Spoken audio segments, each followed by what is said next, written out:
Anthony Rota resigns as Speaker, while Trudeau calls invite for Ukrainian who fought for the Nazis is deeply embarrassing. This is the Great White North Report. I'm in love with the system, never going home. I'm in love. So we have a new crisis in Canada, in our government, or a fresh embarrassment, depending how you look at it, in that our Speaker of our House, Anthony Rota, was forced to resign because he decided to bring in a World War II veteran from Ukraine who was living in Canada and honoring him for his role in World War II without actually going into what he did. Unfortunately, this guy, but he fought for the Nazis in World War II. Now, for historical context, you must understand that many Ukrainians fought for the Germans in World War II because they hated the Soviets more. The Russian Revolution from 1917 to 1920 killed over 1 million Ukrainians who were trying to get their own independence or at least autonomy. And Lenin reneged on a couple of agreements and basically crushed any hopes of Ukrainian independence at the time. Don't worry, the Poles did the same thing in Galicia. Then Stalin, his policies meant that 4 million Ukrainians starved in the 1930s. So the Ukrainians don't exactly have a great relationship with the Russians. And when the Germans invaded the Soviet Union in 1941, Ukrainians were happy. They were grateful at the time. That soon soured when the Nazis started behaving just as badly as the Soviets had. And then you see Ukrainians start fighting with the Soviets. This guy would have been 16 in 1941. He would have been 16 years old. He was 20 when the war ended, so he was a kid. Probably, I don't know if he signed up or was drafted. You got to remember, a lot of guys get drafted in the army, whether they want to or not. And it's not always easy to get out. So unless you know its exact war record, then you shouldn't cast too many stones. And we shouldn't be allowing someone who fought for Nazi Germany into our parliament and getting a standing ovation, because that's what happened. He has to step down because he didn't look into the history of this guy long enough to have a deep understanding. And because of that, he sprung it on everyone else, including Trudeau, didn't have a clue that this guy had served with the Nazis in World War II. Anthony Rota didn't because he didn't do his homework. Him and his staff didn't do their homework, and he has to pay the price. He has to resign because it's a big slap in Canada's face. We got egg in our face now. So like I said, he steps down after inviting a Nazi veteran into the parliament. And this was just after Ukrainian President Zelensky delivered an address in the House of Commons last Friday. And they gave this 98-year-old Yaroslav Hunka a standing ovation. Rota introduced Hunka as a war hero who fought for the 1st Ukrainian Division. Now, the 1st Ukrainian Division was also known as the Waffen-SS Galicia Division, or the SS 14th Waffen Division, a voluntary unit under the command of the Nazis. Again, the Ukrainians hated the Soviets.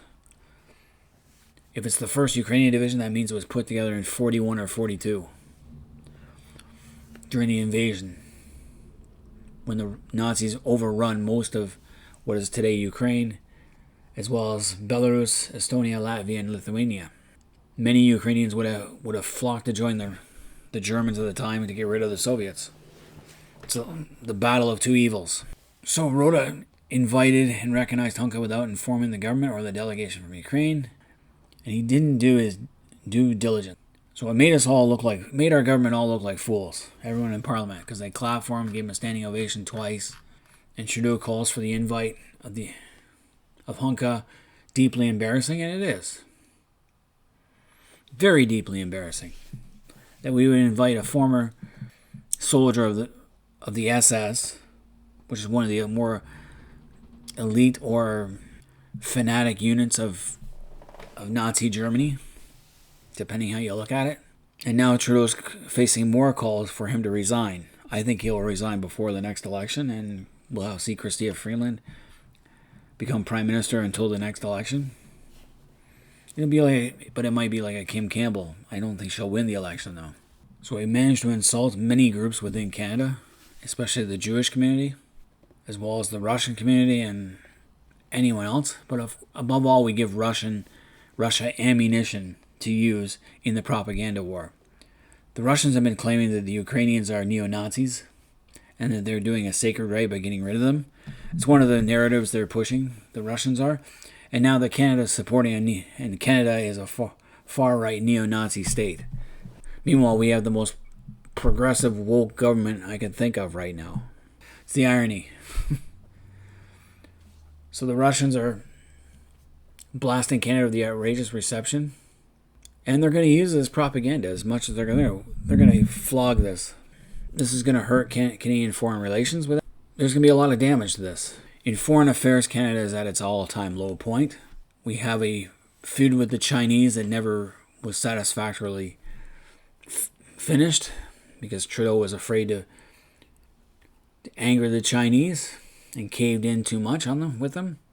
In a row with India, and India didn't exactly help anything by setting up the murder of one Canadian Sikh in BC, and then apparently they got another one in Winnipeg, Manitoba.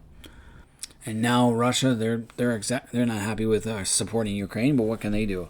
I support Ukraine in its fight against Russia simply because Russia is trying to take over Ukraine piece by piece. And the Ukrainians have the right to defend their own country.